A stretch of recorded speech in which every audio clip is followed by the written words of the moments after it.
Hi నమస్తే, నేను మీ Ramya. Welcome back to Jasvi cooking recipes. ఈరోజు నేను యాపిల్తో ప్యాన్ కేక్స్ ఎలా ప్రిపేర్ చేయాలో చూపిస్తున్నానండి. చాలా సింపుల్గా ప్రిపేర్ చేసేసుకోవచ్చు. ముందుగా ఒక యాపిల్ తీసుకొని ఇలా పీల్ చేసుకోవాలి. ఇలా తొక్క మొత్తం తీసేసుకొని చిన్న ముక్కలుగా కట్ చేసుకోవాలి.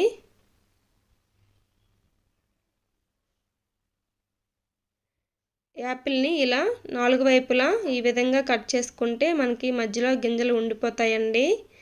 నీట్గా మనం కట్ చేసేసుకోవచ్చు.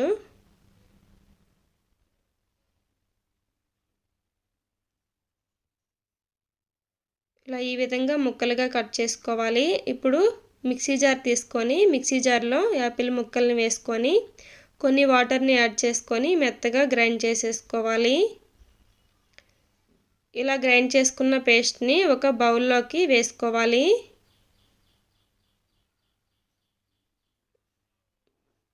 పేస్ట్ మొత్తం బౌల్లోకి వేసుకున్న తర్వాత 1 కప్పు గోధుమ పిండి వేసుకోవాలి. 1 కప్పు అంటే 250 గ్రాములండి, 1/2 కేజీ వస్తుంది. గోధుమ పిండి ప్లేస్లో మైదా కూడా యాడ్ చేసుకోవచ్చు. నేను హెల్తీగా ప్రిపేర్ చేయడం కోసం గోధుమ పిండి వేస్తున్నాను. ఇప్పుడు ఇందులో 1/2 teaspoon soda, 1/2 teaspoon salt వేసుకోవాలి. అలాగే 1/2 టీ స్పూన్ యాలకుల పౌడర్ వేసుకోవాలి. అలాగే 3 టేబుల్ స్పూన్లు షుగర్ యాడ్ చేసుకోవాలి. యాలకుల పొడి ప్లేస్లో ఎసెన్స్ ఉన్నా సరే వేసుకోవచ్చండి.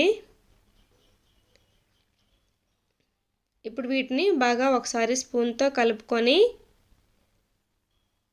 కొన్ని పాలను కానీ నీళ్ళను కానీ వేసుకొని బాగా ఉండలు లేకుండా కలుపుకోవాలి. నేను నీళ్ళని యాడ్ చేస్తూ ఉండలు లేకుండా కలుపుకుంటున్నాను.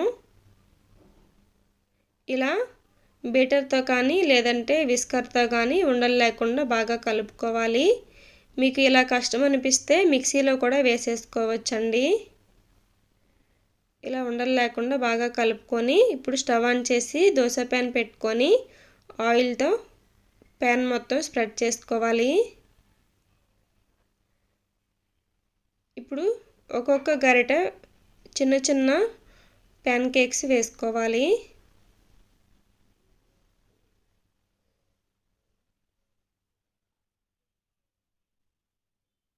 దీన్ని మనం స్ప్రెడ్ చేయకూడదండి, అలానే ఉంచేయాలి.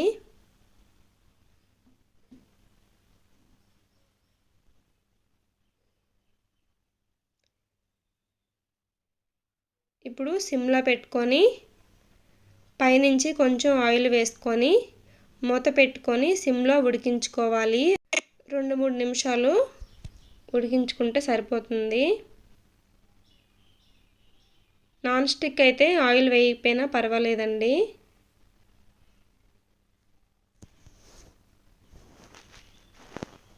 ఇలా పైనుంచి ఒక ప్లేట్ని పెట్టేసుకొని 2 నిమిషాల తర్వాత తీసి చూడండి. ఇప్పుడు వీటిని రివర్స్ చేసుకోవాలి. చాలా సాఫ్ట్గా ఫ్లఫీగా చాలా బాగా వస్తాయండి. పిల్లలు కూడా చాలా ఇష్టంగా తింటారు.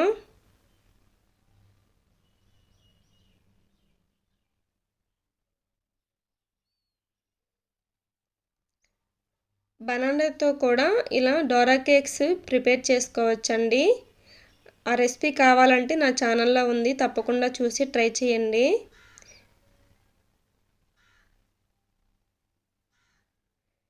రివర్స్ చేసుకొని ప్లేట్ మూత పెట్టుకొని మరొక 2 నిమిషాలు ఉడికించుకొని వేరే ప్లేట్లోకి తీసేసుకోవడమే.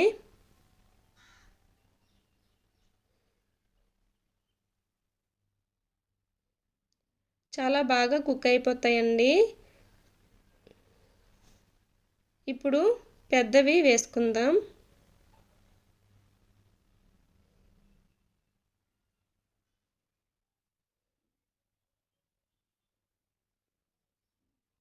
పైనుంచి మూత పెట్టుకొని 2-3 నిమిషాలు ఉడికించుకోవాలి.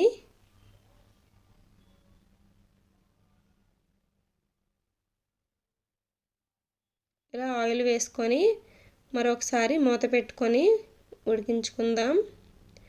సిమ్లోనే ఉడికించుకోవాలండి, అప్పుడే చాలా బాగా కుక్ అవుతాయి. మనం దీన్ని స్ప్రెడ్ చేయం కదా, కొంచెం మందంగా ఉంటుంది, అందువల్ల ఉడకడానికి కొంచెం టైం పడుతుంది. అందుకే సిమ్లో పెట్టుకొని మూత పెట్టుకోవాలి. ఇప్పుడు రివర్స్ చేసుకుందాం. ఇలానే బ్యాటర్ మొత్తం వేసేసుకోవాలండి. టేస్టీ యాపిల్ కేక్స్ రెడీ అయిపోయినాయి. ఈ రెసిపీ మీకు నచ్చినట్టయితే నా ఛానల్ని లైక్ చేసి, షేర్ చేసి, సబ్స్క్రైబ్ చేయండి. గంట సింబల్ని కూడా ప్రెస్ చేయండి. Thank you for watching.